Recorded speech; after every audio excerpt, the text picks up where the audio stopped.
Hello my dear friends, मैं आपके अपनी YouTube channel start to fluent learning English class में आप सभी लर्नर्स का हार्दिक स्वागत करता हूं।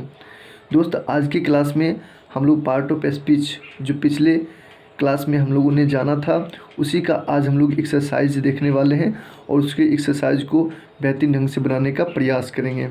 तो जो भी बेहतरीन ढंग से हम तो समझाने का प्रयास करेंगे और आप बनाने का प्रयास करेंगे। जो भी स्टूडेंट हैं वो आप शुरू से लेकर के लास्ट तक आप निश्चित रूप से समझने की कोशिश करेंगे। अगर आप स्टूडेंट नहीं भी हैं तो भी आपको ये जानकारी बहुत ही आपके लिए ज़रूरी है, क्योंकि आप किसी को बता सकते हैं। तो ये बहुत ही हेल्पफुल वीडियो होने वाली है आपके लिए, क्योंकि इसमें हम इंग्लिश ग्रामर के ऐसे पार्ट को टच करने वाले हैं जो कि पूरे इंग्लिश ग्रामर का एक भाग है। पार्ट्स ऑफ स्पीच जो है एक भाग है और इसके क्वेश्चन आंसर को हम लोग अभी एक्सरसाइज को देखने वाले हैं, जिसको हमने पिछले वीडियो क्लास में पार्ट्स ऑफ स्पीच के 8 भाग के बारे में डिफिनीशन को जाना था, उसके बारे में समझा था। उसी को एक्सरसाइज को आज हम लोग जानने वाले हैं। तो चलिए चलते हैं, क्लास को स्टार्ट करते हैं। और इसमें जो है क्वेश्चन दिया गया है यहाँ पे कि pick out nouns, pronouns, adjective and verbs in the following sentences. अर्थात इसका मतलब हुआ कि नीचे दिए गए वाक्यों में से आपको नाउन, प्रोनाउन, एडजेक्टिव और वर्ब्स को चुनना है, कलेक्ट करना है। पिक आउट यानी कि आपको कलेक्ट करना है। आप या तो वर्गीकृत करके किसी जगह आप लिख सकते हैं, आपको हम नीचे बताएंगे, वर्गीकृत करके आप लिख सकते हैं, या फिर यहीं पर आप जो है रेखांकित करके बता सकते हैं कि कौन जो इस वाक्य में जो है कौन नाउन है, कौन प्रोनाउन है, कौन एडजेक्टिव है और कौन वर्ब है। तो चलिए चलते हैं। जैसा कि पहला वाक्य आपको बता रहा है, हम सारे वाक्य को जो है हिंदी में एक्सप्लेनेशन करके भी बताएंगे, जिससे आपको समझ में आएगी कि किसको हम लोग नाउन कह सकते हैं। ऐसे तो हमने नाउन का परिभाषित हमने पिछली वीडियो क्लास में दे चुका है। तो चलिए चलते हैं। Our school has a big field, यहाँ पर लिखा हुआ है our school has a big field. इसका मतलब हुआ हमारा स्कूल का मैदान बड़ा है, हमारा स्कूल का जो मैदान है बड़ा है। तो इसमें आवर जो है आप इसको कह सकते हैं क्या, प्रोनाउन। क्या कह सकते हैं, प्रोनाउन। आगे जो है स्कूल जो है इसको आप कह सकते हैं नाउन। आगे जैसे कि है has a big field, has इसको आप वर्ब कह सकते हैं। आपका जो बिग है ये आप इसको कह सकते हैं एडजेक्टिव। ए आप यहाँ पर लिख देंगे, एडजेक्टिव हो गया।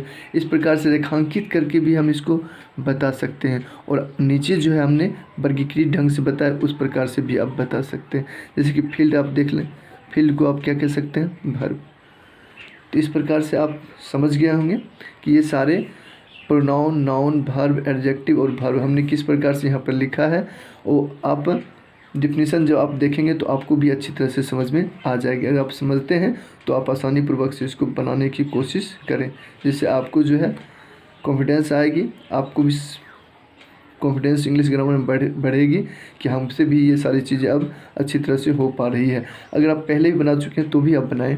चलिए चलते हैं, अगला क्वेश्चन देखते हैं। आगे क्वेश्चन में है the boy is very intelligent, लड़का बहुत तेज़ है। तो लड़का यहाँ पर जो है, यहाँ पे इसको आप कह सकते हैं नाउन। तो इसी प्रकार से आप बनाने की ये आप स्वयं कर लेंगे, हम आपको हिंदी में इसको बताते जाते हैं। एक हमने बता दिया है और आप अब आपको जो है सारे के सारे करने हैं। चलिए अगला है the red horse belongs to me. Horses नहीं है, हॉर्स है।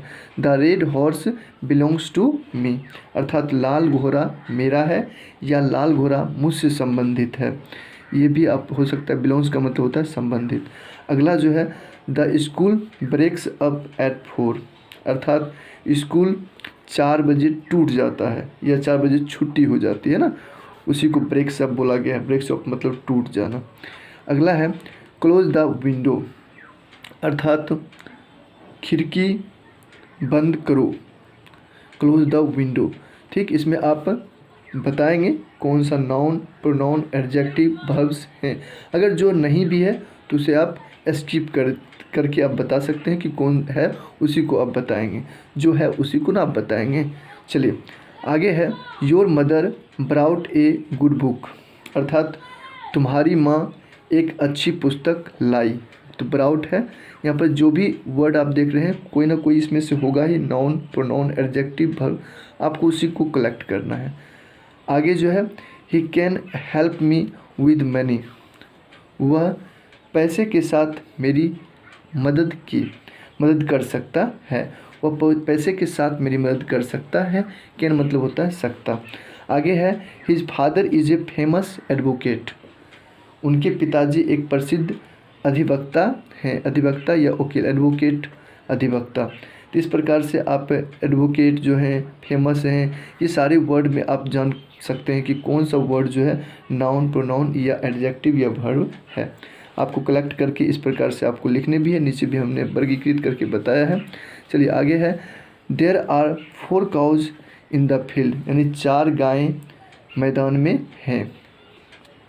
आगे है Sita is a beautiful girl, Sita एक सुंदर लड़की है। तो इसमें से आपको जो भी नाउन्स, प्रोनाउंस, एडजेक्टिव, वर्ब्स ये जो हमने लिखा है वर्गीकृत ढंग से सजाया गया है। तो पहले मैंने बताया रेखांकित करके भी आप बता सकते हैं, या फिर आप वर्गीकृत आप अपने कॉपी में कर लेंगे और इसी प्रकार से आप नंबर वाइज आप यहाँ पे छांट के लिख सकते हैं कि कौन इसमें नाउन, प्रोनाउन था। दूसरा नंबर में इसी प्रकार से वर्गीकृत ढंग से भी सजा सकते हैं। तो आप समझ गए होंगे। आगे चलते हैं। तो अगला क्वेश्चन है pick out adverbs, prepositions, conjunction and interjection in the following sentences. अर्थात इस क्वेश्चन में आपको जो है पहले मैंने पार्ट्स ऑफ स्पीच के 4 भाग को लिया था और इस क्वेश्चन में मैंने 4 भाग को लिया है, जिससे आप आसानी पूर्वक से समझ पाएँ।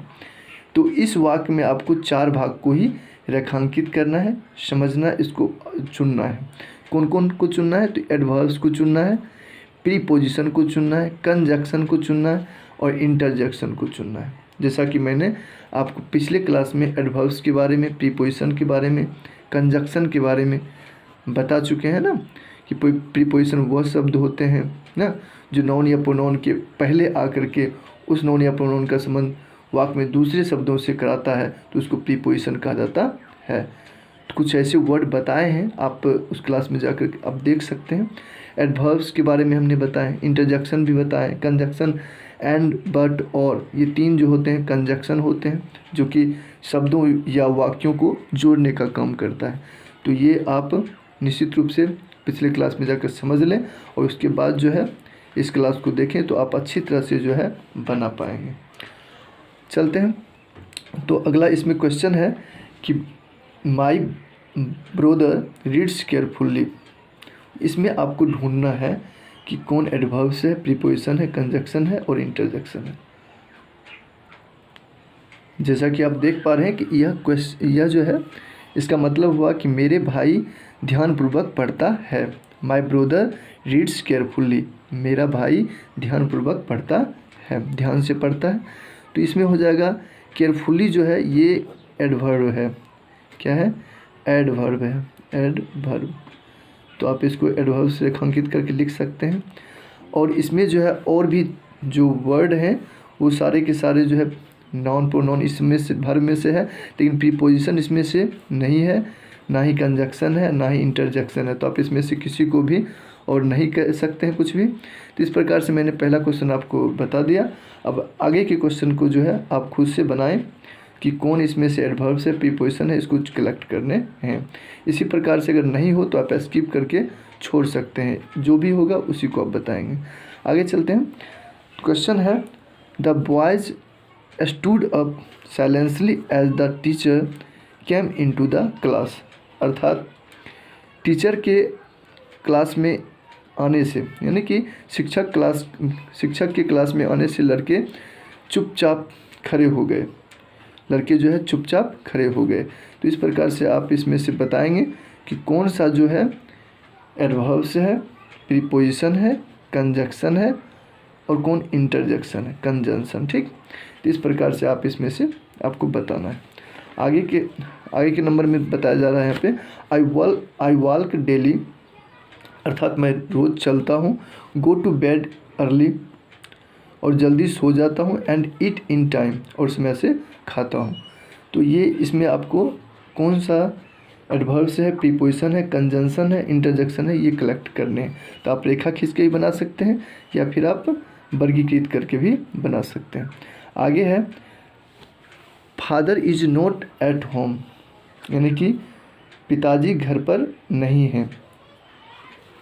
तो इसमें आप ढूंढ सकते हैं कौन सा वर्ड क्या है, चारों जो आपको मैंने पहले क्वेश्चन में बताए हैं। आगे है he is a clever but lazy boy, अर्थात वह चतुर है लेकिन आलसी भी है। कौन? तो वह लड़का जो है चतुर है, वह चतुर और आलसी लड़का है। बट मतलब हो जाता है लेकिन, यहाँ पे एंड नहीं है बट है, सॉरी, यहाँ पे आप लेकिन बोलेंगे। ही इज ए क्लीवर मतलब कि वह चतुर है लेकिन आलसी लड़का है। वह चतुर के साथ क्या है? आलसी भी है। तो इसमें हो जाएगा, आपको बताना है कि कौन सा वर्ड क्या है।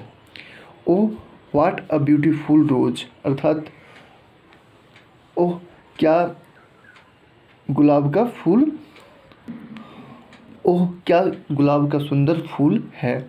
इस प्रकार से आप देख सकते हैं, इस प्रकार से आप बता सकते हैं इसके बारे में। आगे है द ओमेन स्पोक लाउडली, अर्थात औरत ज़ोर से बोली, औरत ज़ोर से बोली। तो इस प्रकार से इसमें आप बता सकते हैं क्या है। Alas our side has lost, अर्थात हाय, अलास का मतलब यहाँ बोल सकते हैं हाय मेरा पक्ष हार गया। साइड मतलब पक्ष, हमारा जो पक्ष था वो हार गया। इसमें आप बताएंगे hello Ramesh how are you, सुनो रमेश तुम कैसे हो। आगे है rise from bed early and be healthy, rise from bed early and be healthy, यानी कि जल्दी बिस्तर से जागो और स्वस्थ रहो, यानी कि बिस्तर से जितना जल्दी जागो और उसको स्वस्थ रहो। इस प्रकार से इसमें आपको बताना है कौन सा एडवर्ब्स, प्रीपोजिशन, कंजक्शन और इंटरजेक्शन के शब्द हैं। इस प्रकार से आप वर्गीकृत करके भी बना सकते हैं या फिर आप रेखा खींच करके भी लिख सकते हैं। तो इस प्रकार से मेरा जो वर्कशीट देने का जो ये तरीका था आपको कैसा लगा कमेंट करके बताएंगे। और आगे की क्लास में जो है फिर मैं लेसन को बताऊंगा और लेसन के बाद फिर मैं आपके लिए वर्कशीट दूंगा, जिसको बना करके आप में कॉन्फिडेंस आएगी और आपका जो है इंग्लिश ग्रामर इम्प्रूव होगी और इसी से आपका इंग्लिश भी स्ट्रॉन्ग होगा। तो चलिए, ये मेरा प्रयास आपको कैसा लगा आप कमेंट में ज़रूर बताएंगे। इसी के साथ मैं अपनी वाणी को समाप्त करता हूँ यहीं पर। So thank you very much, all the best, have a nice day.